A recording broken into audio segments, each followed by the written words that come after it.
Depuis le premier fichier ayant servi à coder le jeu, on a accumulé du code pour finalement obtenir, à la dernière vidéo, un fichier qui est relativement mal organisé. Donc je vais ouvrir ce dernier fichier.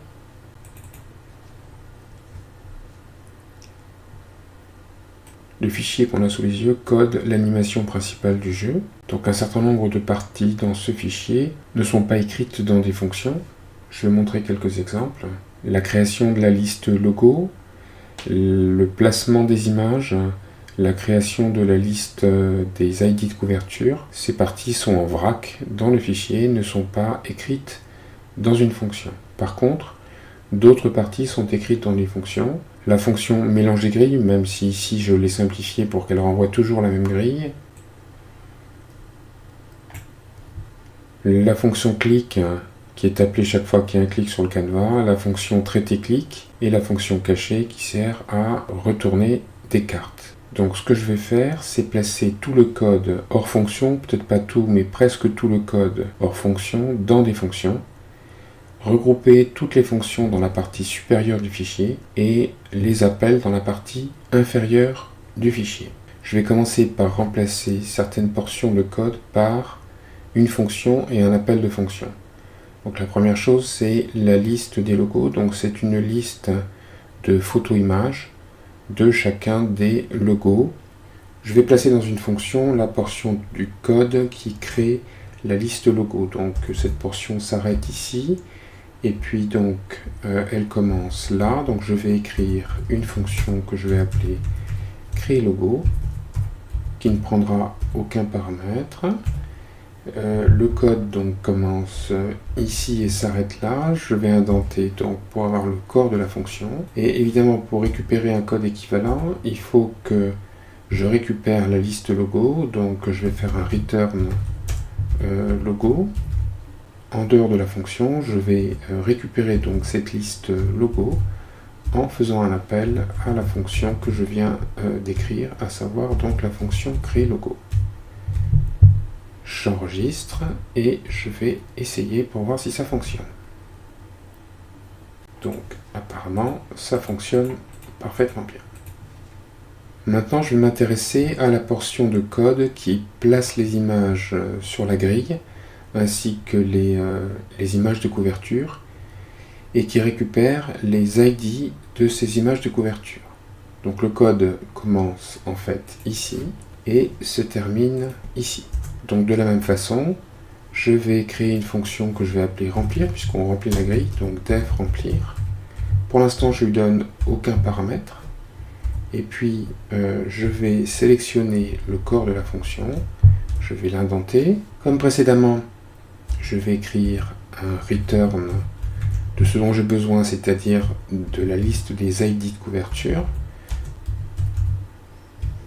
Et comme précédemment, je vais donc récupérer à l'extérieur de la fonction ma liste IDiscover, que je vais obtenir donc en appelant la fonction remplir.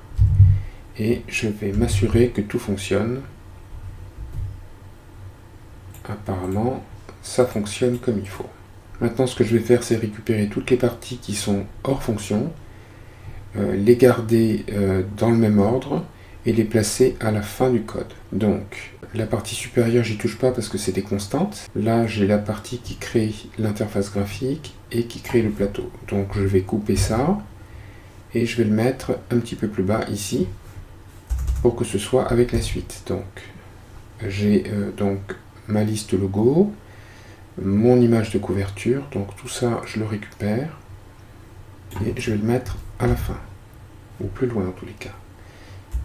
Je continue, je tombe sur iDiscover que je garde, voilà, je mets derrière ce que j'avais coupé et tout ça je le récupère, en sorte que je n'ai maintenant que des fonctions les unes à la suite des autres, hein. On les voit, la fonction mélange des grilles, créer logo, la fonction remplir, la fonction clic, la fonction traiter clic, la fonction cacher.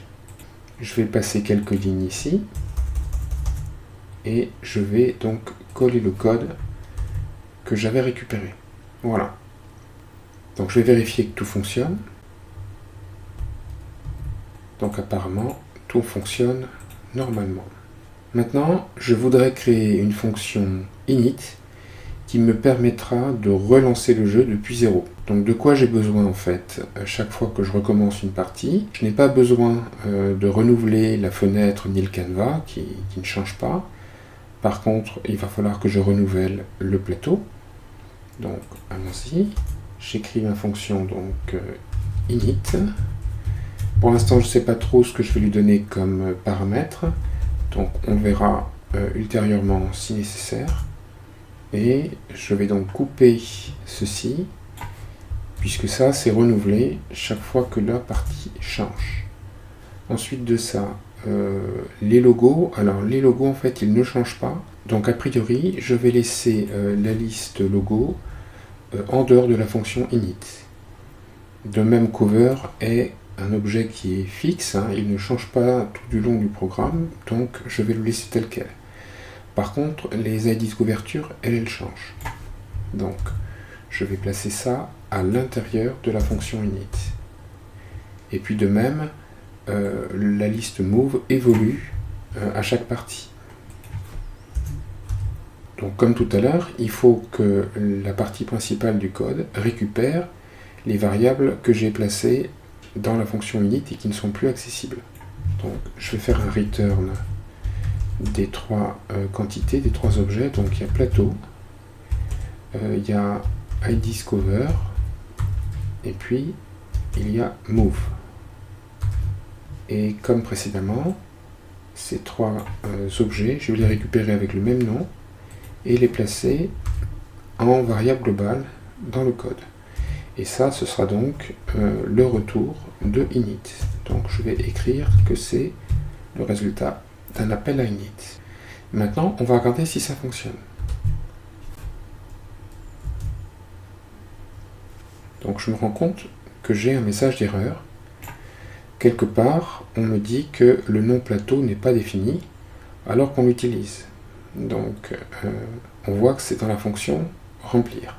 Je vais aller voir la fonction remplir, elle est ici, et effectivement, je vois que plateau est utilisé, et plateau n'est plus accessible puisque plateau est désormais dans la fonction init. Et donc je vais transmettre à remplir le paramètre plateau. Je dois aussi changer l'appel à la fonction remplir un petit peu plus bas dans la fonction init. Donc ici, il faut que je place plateau qui a été défini à la ligne au-dessus. Et puis, je vais tester si ça fonctionne. Et apparemment, ça semble parfaitement fonctionner. Je n'ai pas de message d'erreur.